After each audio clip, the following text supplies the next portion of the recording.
नमस्कार दोस्तों, पायस एस्ट्रो में आपका स्वागत है।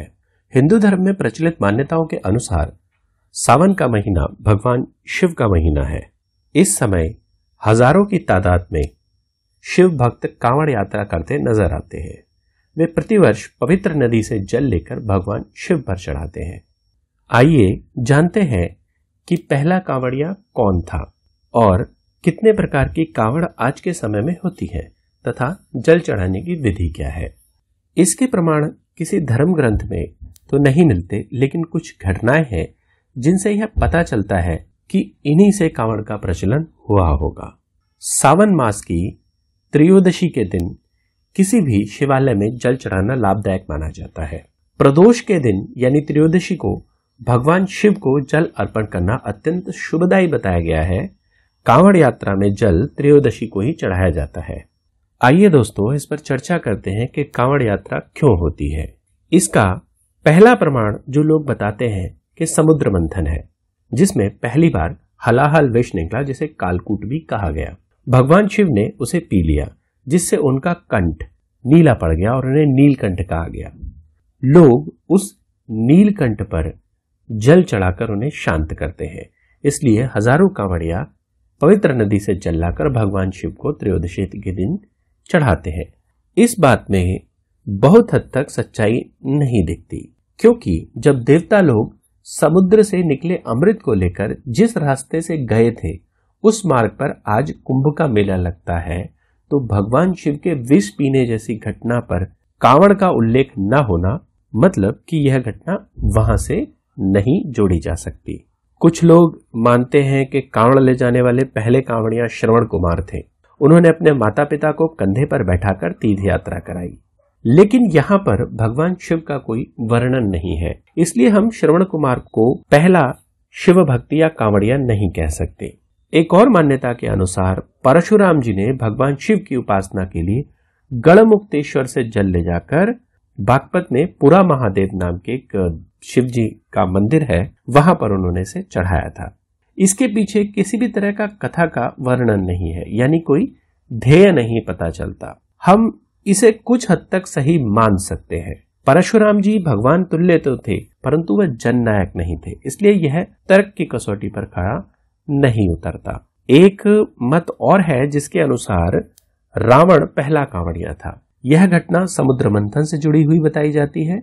जब भगवान शिव ने विष पी लिया था तो उनका कंठ नीला पड़ गया था। उसी नीले कंठ को शांत करने के लिए रावण ने पहली बार भगवान शिव पर जल चढ़ाया। इस कथा की प्रामाणिकता नहीं मान सकते, क्योंकि समुद्र मंथन की घटना रावण के जन्म से बहुत पहले की है। एक और मत है, सबसे पहले किसी नदी से जल लेकर शिवलिंग पर चढ़ाने की प्रथा भगवान राम द्वारा शुरू की गई थी। इसके बाद कांवड़ यात्रा उत्तर भारत में विभिन्न स्थानों में होने लगी। रामायण की एक कथा के अनुसार राम ने रावण का वध कर दिया था। वह प्रायश्चित करना चाहते थे। भले ही रावण अत्याचारी था, लेकिन उसके सकारात्मक पहलुओं को नकारा नहीं जा सकता था। वह विद्वान था, साथ ही पुलत्स ऋषि का पौत्र यानी उनके वंशज था। भगवान राम का मानना था कि उन्हें ब्रह्म हत्या का पाप लग गया। इससे छुटकारा पाने के लिए उन्होंने राजसूरी यज्ञ भी कराया तथा कई अन्य उपाय किए। उन एक उपायों में उन्होंने उत्तरमुखी गंगा से जल लेकर रावण द्वारा स्थापित ज्योतिर्लिंग पर चढ़ाया था। तब से कांवड़ यात्रा का प्रारंभ माना जाता है। इसे ऐसे भी समझा जा सकता है कि सुल्तानगंज ही केवल एक ऐसी जगह है जहां गंगा मां उत्तर दिशा की ओर बहती है, बाकी सभी स्थानों पर पूर्व दिशा या दक्षिण दिशा की ओर बहती है। यहाँ पर गंगा मैया को उत्तरवाहिनी गंगा भी कहा गया है। एक और घटना के अनुसार जब भागीरथ गंगा मैया को स्वर्ग से धरती पर लाने का प्रयास कर रहे थे, तो मां गंगा के वेग से धरती पर विनाश हो सकता था। उसे रोकने के लिए साक्षात भगवान शिव ने अपनी जटाएं खोलकर उसके प्रवाह को रोक लिया। इसके बाद गंगा का वेग कम हो गया। हमारा देश इतिहासकारों का देश नहीं है, बल्कि यह कवियों का देश है। यहाँ काव्य लिखे जाते हैं और कहते हैं कि जहां ना पहुंचे रवि वहां पहुंचे कवि। कवि अपनी कल्पनाओं के अनुसार चीजों को बनाता है। उसके अनुसार हिमालय को भगवान शिव की जटा कहा गया, जहां से गंगा निकल रही है। एक बड़े इंसान की कल्पना कीजिए जिसकी जटाएं हिमालय जितनी बड़ी है। वह पद्मासन में बैठे हुए हैं और उनके सर से जल की धारा बह रही है। जल उनकी जंघाओं और घुटनों से होता हुआ बह रहा है। क्योंकि भगवान शंकर पद्मासन में बैठे हुए हैं, इसलिए गंगा उनकी जंघाओं और घुटनों को छूती हुई जा रही है, परंतु उनके चरण स्पर्श नहीं कर पा रही। इसलिए गंगा उनके चरण स्पर्श करने के लिए उत्तर की ओर मुड़ जाती है। यहाँ पर एक लॉजिक समझिए कि गंगा पूर्व दिशा की ओर जा रही है और वह बाएं मुड़ गई, यानी उत्तर की ओर मुड़ गई, क्योंकि भगवान शिव के चरण उत्तर की ओर थे। इसीलिए इस स्थान पर उत्तर दिशा में गंगा बहती है, जिसे उत्तरमुखी गंगा कहा जाता है। उस स्थान पर भगवान शिव का एक मंदिर है और कहा जाता है कि वह स्वयंभू भगवान शिव थे। इस स्थान को अजगवीय नाथ के नाम से जाना जाता है। अजगवीय यानी इस जग के नहीं थे। भक्तजन मां गंगा के समीप ज्योतिर्लिंग पर मां गंगा का जल लेकर चढ़ाने जाते हैं। एक और मान्यता के अनुसार यह गंगा के कोप से बचाने के लिए भी होता है। जैसे पुराने समय में नाइल नदी, जिसे इजिप्ट की नदी कहा जाता है, उस नदी की लोग पूजा किया करते थे ताकि वह बाढ़ आदि से सुरक्षित रहे। वैसे ही भारत में भी गंगा की पूजा की जाती थी और माना जाता था कि जो भगवान शिव गंगा माता को धरती पर लाए, वही भगवान शिव से मिलकर गंगा मां प्रसन्न होंगी। इसलिए उनको प्रसन्न करने के लिए खास तौर पर गंगा का जल विभिन्न शिवलिंगों पर चढ़ाया जाता है। कांवड़ यात्रा कितनी तरह की होती है? मुख्यतः 3 तरह की कांवड़ यात्रा आज के समय में मनाई जाती है। पहली खड़ी कांवड़, जिसमें भक्त अपने आराध्य के लिए जल इकट्ठा करके कंधे पर लेकर पैदल जाते हैं। इसे खड़ी कांवड़ कहा जाता है। इस दौरान उनकी कांवड़ जमीन पर नहीं रखी जाती।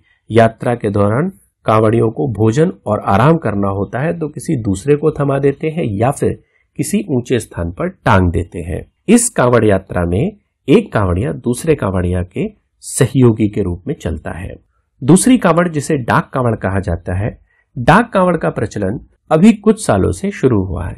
इसमें व्यक्ति लगातार बिना रुके दौड़ता हुआ शिव जी के मंदिर तक जाता है जल लेकर, और रास्ते में लोग भजन कीर्तन इत्यादि करते हुए जाते हैं। तीसरी झांकी वाली कांवड़, वर्तमान समय में भगवान शिव की भव्य झांकी बनाकर कांवड़ यात्रा का प्रचलन बढ़ गया है। झांकी वाली कांवड़ में कांवड़ियां किसी खुले वाहन में भगवान शिव का दरबार सजाकर गाते बजाते हुए इस पावन यात्रा को पूरा करते हैं। दोस्तों, अब कुछ ऐसे नियम जिनको ध्यान रखा जाता है। कांवड़ यात्रा के दौरान कांवड़िया अन्न और नमक का सेवन नहीं करते हैं। जिस जल को वह कंधे पर धारण करते हैं, उस जल का सेवन भी वह नहीं करते। अपनी यात्रा में कांवड़िया कांवड़ को जमीन पर नहीं रखते तथा बिना भगवान शिव को जल अर्पण किए वह घर भी नहीं लौटते, यानी बाहर ही रहते हैं। यात्रा के दौरान एक कांवड़िया दूसरे कांवड़िया को नाम से कभी भी नहीं बुलाता, बल्कि भोले नाम से ही संबोधित करता है। इसमें जल चढ़ाने की कोई विशेष विधि नहीं है। आप उसी जल को लेकर भगवान शिव के किसी भी मंदिर में चढ़ा सकते हैं। मंदिर में चढ़ाते समय आप अपनी इच्छा से ओम नमः शिवाय या किसी और भगवान शिव के मंत्र का जाप कर सकते हैं। धन्यवाद दोस्तों, आशा करता हूं कि दी गई जानकारी आपको अच्छी लगी होगी।